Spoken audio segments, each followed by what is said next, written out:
Bollywood silver screen presenting the bar. इस कहानी की शुरुआत में एक बार को दिखाया जाता है जिसमें सर्जियो नाम का एक आदमी आता है। जैसे सर्जियो बार के अंदर आता है वहां से एक आदमी बाहर निकलता है और जैसे वो बाहर जाता है उसे कोई गोली मारकर उसकी हत्या कर देता है। उस आदमी को गोली लगने की वजह से आसपास के सभी लोग भाग जाते हैं। किसी को नहीं पता कि गोली कहां से चली है। सड़कें पूरी तरह से सुनसान हो चुकी है। बार के अंदर बहुत सारे लोग होते हैं। उन्हें नहीं पता कि अब इन्हें क्या करना चाहिए। ये पुलिस को कॉल करने की कोशिश करते हैं लेकिन किसी का भी कवरेज नहीं होता। और अब बार के अंदर से एक आदमी बाहर जाता है और उस आदमी को भी कोई मार देता है, जिससे बार के अंदर सभी लोग बुरी तरह से डर जाते हैं। सब इस बात से बहुत हैरान होते हैं कि किसी के फोन में कवरेज नहीं होता। बार के अंदर एलिना नाम की एक लड़की होती है। वो कहती है कि हमें टीवी पर न्यूज देखनी चाहिए और जब ये टीवी पर न्यूज देखते हैं तो इस हादसे की कोई भी खबर नहीं होती। और तभी इनकी नजर बाहर जाती है जहां पर डेड बॉडीज थी। अब वहां पर डेड बॉडीज नहीं होती, साथ ही उनका खून भी वहां से साफ कर दिया गया होता है। इनको कुछ भी समझ नहीं आ रहा होता कि यहाँ पर क्या हो रहा है। तभी एक आदमी कहता है कि मुझे लगता है कि कोई चाहता है कि हम में से यहाँ से कोई भी बाहर ना निकले। अब सर्जियो अपनी राय रखता हो, कहता है कि हो सकता है कि हम में से कोई किलर हो या हो सकता है कि हम में से कोई आतंकवादी हो जिसके पास कोई भयानक विस्फोटक हो और पुलिस उसे पकड़ना चाहती हो, मारना चाहती हो। यही बार में काम करने वाले का आदमी पूछता है कि वो जो बाहर लाशें थी वो कहाँ चली गई। साथ ही सड़क पर एक भी इंसान नहीं दिख रहा, सारी सड़कें सुनसान है। यहाँ पर एक आदमी होता है जिसका नाम नाचो है, जो अपने पैर से अपने बैग को छुपा रहा होता है। सर्जियो उसे ऐसा करते हुए देख लेता, वो सबको बता देता है और अब उसके बैग को ले लिया जाता है। जब उसके बैग को खोलते हैं तो उसके अंदर एक हार्ड ड्राइव होती है। वो सबको बताता है कि इसमें कोई भी ऐसी चीज नहीं है जिससे किसी को भी आपत्ति हो। मैं एक एड कंपनी में काम करता हूँ और उसमें मेरा डेटा है, लेकिन उसकी बात पर कोई यकीन नहीं करता और उसकी हार्ड ड्राइव को तोड़ दिया जाता है और उसके अंदर कुछ भी नहीं होता। नाचो को इससे दुख तो होता है लेकिन तभी वो देखता है कि सामने काउंटर के ऊपर एक ब्रीफकेस पड़ा हुआ है। वो सबको पूछता है कि ये ब्रीफकेस किसका है। सर्जियो कहता है कि ये मेरा है, लेकिन इससे पहले कि वो अपने ब्रीफकेस को उठाता, इस बार की जो ओनर होती है वो उस ब्रीफकेस को उठा लेती है। सर्जियो उसे खोलने से मना करता है लेकिन तभी एक बैगर उसे खोल देता है और उसके अंदर से फीमेल्स के बहुत सारे अंडरगारमेंट्स निकलते हैं। इससे पहले कि कोई कुछ समझ पाता, वॉशरूम के अंदर से इन्हें कुछ आवाज आती है और जब भी वॉशरूम के दरवाजे को खोलने की कोशिश करते हैं तो देखते हैं कि वो अंदर से लॉक है। ये किसी तरह से उस दरवाजे को खोलकर अंदर जाते हैं और देखते हैं कि वहां पर एक फैट मैन लेटा हुआ है जो बेहोश है, उसे होश नहीं होता। दरअसल इस कहानी की शुरुआत में खांसते हुए वॉशरूम के अंदर गया था और तब से यहीं पर बेहोश पड़ा है। इसके पास एक इंजेक्शन भी पड़ा होता है जिसके अंदर दवा है। एलिना उस इंजेक्शन को उठा लेती है और तभी इन्हें बाहर गाड़ी की आवाज आती है और जब ये डोर के पास जाते हैं तो देखते हैं कि बहुत सारे आर्मी ऑफिसर अपने चेहरे को पूरी तरह से कवर करके वहां पर बहुत सारे टायर्स को रखते हैं, जिसके बाद वो उन टायर्स को जला देते हैं और उस जगह से चले जाते हैं। हालांकि इन्हें लग रहा था कि ये इनकी मदद के लिए आए हैं लेकिन वो इनकी मदद नहीं करते। और तभी टीवी पर न्यूज दिखाई जाती है कि शहर के एक बहुत बड़े हिस्से में आग लग चुकी है, इसीलिए उस हिस्से को सील कर दिया गया है। उस तरफ कोई भी नहीं जा सकता। बार में किसी को कुछ समझ नहीं आता कि सरकार झूठ क्यों बोल रही है। और तभी वो फैट मैन जो बाथरूम के अंदर, वॉशरूम के अंदर बेहोश था, वो सबके सामने आ जाता है। उसका पूरा शरीर फूल गया होता है, उसकी आंखें भी बहुत अजीब होती है और उसकी वहीं पर गिरकर मृत्यु हो जाती है। अभी उसके फोन को उठाते हैं और देखते हैं कि ये एक आर्मी ऑफिसर था। इसके फोन में और भी कुछ फोटोज होती हैं जिसमें कुछ लोगों ने पीपीई किट पहनी होती है जो किसी भी वायरस से बचने के लिए होती है। उनके हाथ में स्प्रे भी होता है और अब बाहर के अंदर सबको समझ में आ जाता है इस पूरे एरिया को क्वारंटीन कर दिया गया है। और ये जो फैट मैन अभी अभी यहाँ पर मरा होता, उसने मरने से पहले इन्हें कहा था कि डोंट टच मी, जिसका मतलब ये है कि ये आदमी इन्फेक्टेड था और इन्फेक्शन से इसकी मौत हो गई है और शायद अब यहाँ पर और भी लोग इन्फेक्टेड होंगे। वही नाचो को दिखाया जाता है जो किसी भी तरह से अपने मोबाइल में सिग्नल्स लाने की कोशिश कर रहा होता है और जब वो एक टेबल के ऊपर चढ़कर अपने मोबाइल को ऊपर उठाता है तो उसके मोबाइल में कवरेज आ जाता है। वही बात सबको बताता है।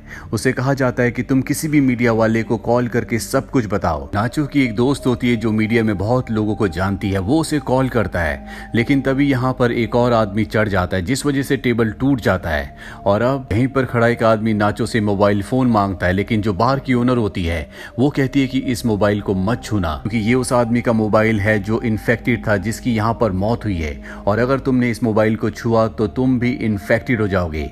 यानी कि नाचो और जिसने इस मोबाइल को और उस आदमी को छुआ है वो सब के सब इन्फेक्टेड हैं। और ऐसे यहाँ पर 5 लोग होते हैं। इन सबको गन पॉइंट पर ले लिया जाता है और इनसे कहा जाता है कि डेड बॉडी को लेकर नीचे तहखाने में जाओ। इन सबको उनकी बात माननी पड़ती है और ये 5 के 5 डेड बॉडी को लेकर नीचे तहखाने में चले जाते हैं। और बार के ऊपर अब बस 3 लोग बचे हुए हैं। वहीं नीचे एक लेडी को वहां पर सफोकेशन होना शुरू हो जाती है। वो तहखाने का दरवाजा खोलने के लिए सबको कहती है, लेकिन कोई उसकी मदद नहीं करता।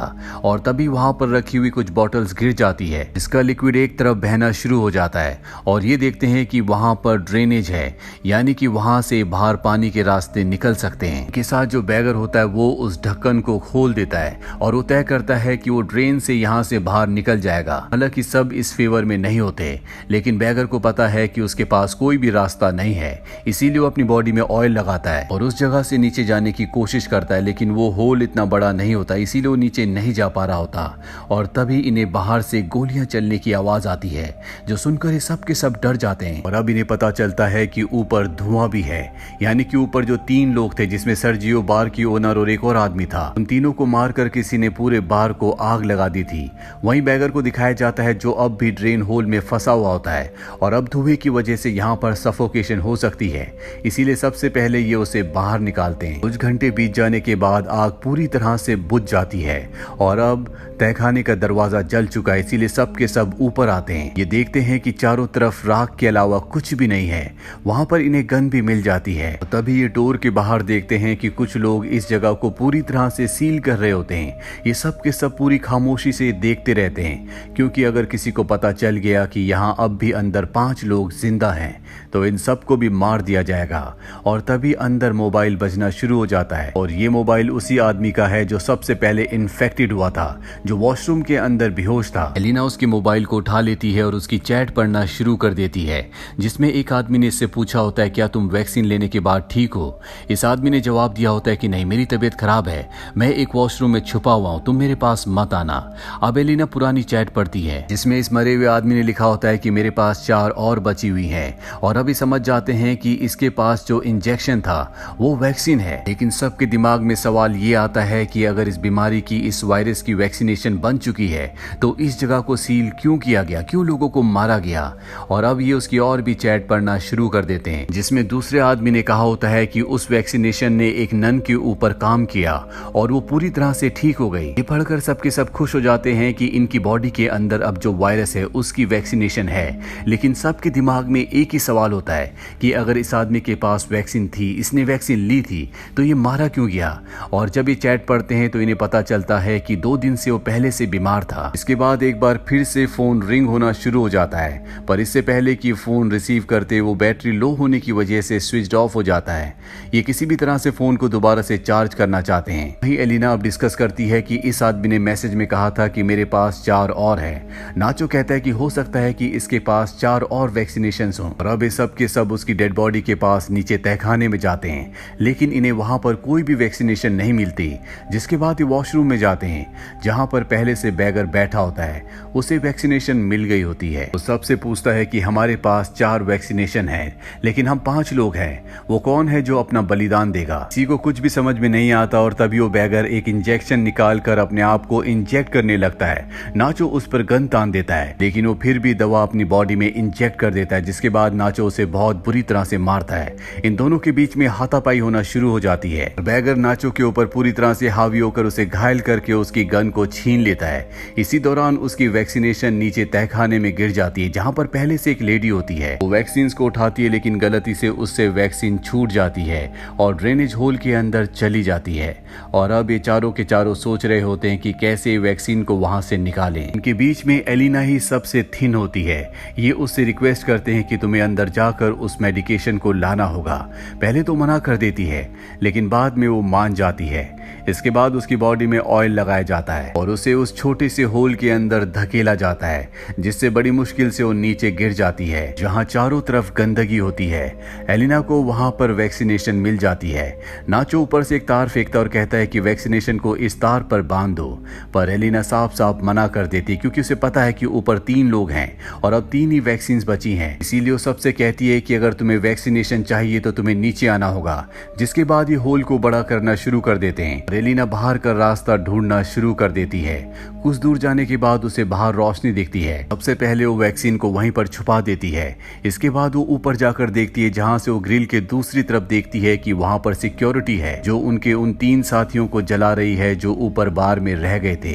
वहीं हमें दिखाया जाता है कि बाकी के 4 लोग जो ऊपर तहखाने में थे वो भी अब सीवर से नीचे आ चुके हैं। नाचो और बैगर के बीच में एक बार फिर से फाइट होना शुरू हो जाती है और इस बार नाचो उससे गन छीन कर उसे वहीं पर गोली मार देता है, जिससे उसकी मृत्यु हो जाती है। और अब नाचो के सामने एलिना भी होती है, उसके पास गन है, इसीलिए सब उससे डर रहे होते हैं। नाचो इन्हीं में से एक को अपनी गन पॉइंट पर ले लेता है और एलिना से कहता है कि मुझे वैक्सीन दे दो। एलिना कहती है कि मैं तुम्हें वैक्सीन नहीं दूंगी और तभी नाचो इनमें से एक को गन पॉइंट पर ले लेता है और कहता है कि अगर ये मारा गया तो हमारे पास 3 वैक्सीन हैं, हम तीनों बच सकते हैं। और सब उसे शांत करते हैं। हालांकि नाचो ऐसा इंसान नहीं होता, उसने अग्रेशन में ऐसा कर दिया होता है। और अब एलिना इन सब को अपने साथ बाहर की तरफ ले जाती है जहां पर उसने वैक्सीनेशन को छुपा रखा है। और जब वे लगातार आगे बढ़ रहे होते हैं तो नाचो और एलिना आगे होते हैं। पीछे जो लड़की और लड़का होते हैं उसमें से जो लड़की होती है जिसके ऊपर नाचो ने गन तानी थी, वो लड़की उसे पानी में डुबाकर मारना चाहती है ताकि सारी की सारी कॉम्प्लिकेशन खत्म हो जाए। लेकिन नाचो उसे ऐसा करने से मना करता है। वो कहता है कि हमारे लिए वो बैगर खतरनाक था, इसीलिए मुझे उसे मारना पड़ा, लेकिन अब कोई नहीं मरेगा। और वो लेडी जो उस आदमी को डुबाने की कोशिश कर रही थी वो नाचो से कहती है कि तुम मुझे मार दो। नाचो उसके ऊपर गन तान देता है लेकिन वो गोली नहीं चलाता, जिसके बाद वो लेडी नाचो से गन लेकर यहाँ से दूर जाती है और अपने आप को मार देती है। उसकी मृत्यु से इन तीनों को बहुत दुख होता है और अब इनके पास 3 इंजेक्शन है और ये 3 लोग हैं। ये तीनों एक एक इंजेक्शन ले लेते हैं, पर इससे पहले कि ये अपनी बॉडी में इंजेक्शन को इंजेक्ट करते, यहाँ पर बैगर आ जाता है जो अब भी जिंदा होता है। वो एलिना और नाचो के साथी को पीछे से मारकर उसकी जान ले लेता है। एलिना और नाचो अपनी जान बचाने के लिए यहाँ से भागते हैं और वो बैगर जो पूरी तरह से अब गुस्से में है, वो पूरी तरह से साइको हो चुका है, वो इन दोनों को मारने के लिए इनका पीछा करता है। एलिना और नाचो को ऊपर सीढ़ियां दिखती है, ये दोनों के दोनों ऊपर सीढ़ियों की तरफ बढ़ने लगते हैं और तभी एलिना के पास जो उसकी वैक्सीनेशन होती है वो उसके हाथ से छूटकर नीचे गिर जाती है। इजराइल भी अब सीढ़ियों के ऊपर चढ़ रहा होता है और वो यहाँ पर नाचो के पैर पकड़ लेता है, पर इससे पहले कि वो नाचो को नीचे खींचता, नाचो के पास जो उसकी वैक्सीनेशन होती है वो एलिना को दे देता है, जिसके बाद वो बैगर नाचो को नीचे खींच देता है। ये दोनों के दोनों नीचे गिर जाते हैं और इनकी मृत्यु हो जाती है। एलिना के पास अब वैक्सीनेशन है, वो उस वैक्सीनेशन को अपनी बॉडी में इंजेक्ट करती है और ऊपर जो ढक्कन होता है उसे खोलकर वो बाहर निकल जाती है जहां पर बहुत सारे लोग होते हैं और यहाँ से आगे के एरिया को सरकार ने पूरी तरह से सील किया होता है। तभी उसके पास एक लेडी आती है और उसे अपना जैकेट दे देती है और एलिना चुपचाप इस भीड़ से आगे निकल जाती है। इस कहानी से हमें यही पता चलता है कि जो आर्मी ऑफिसर सबसे पहले बार में आया था, जो खांस रहा था, जो वॉशरूम के अंदर था, जिसकी सबसे पहले मृत्यु हुई थी, वो एक आर्मी ऑफिसर था। शायद आर्मी इसी तरह का कोई बायोलॉजिकल वेपन बना रही हो ताकि वो दूसरी कंट्रीज पर, अपने दुश्मनों पर इस बायोलॉजिकल वेपन से हमला कर सके, पर इनका अपना ही ऑफिसर इन्फेक्टेड हो गया। हालांकि इनके पास उसकी मेडिकेशन भी थी, लेकिन वो बीमार था, इस वजह से मेडिकेशन ने उसके ऊपर असर नहीं किया।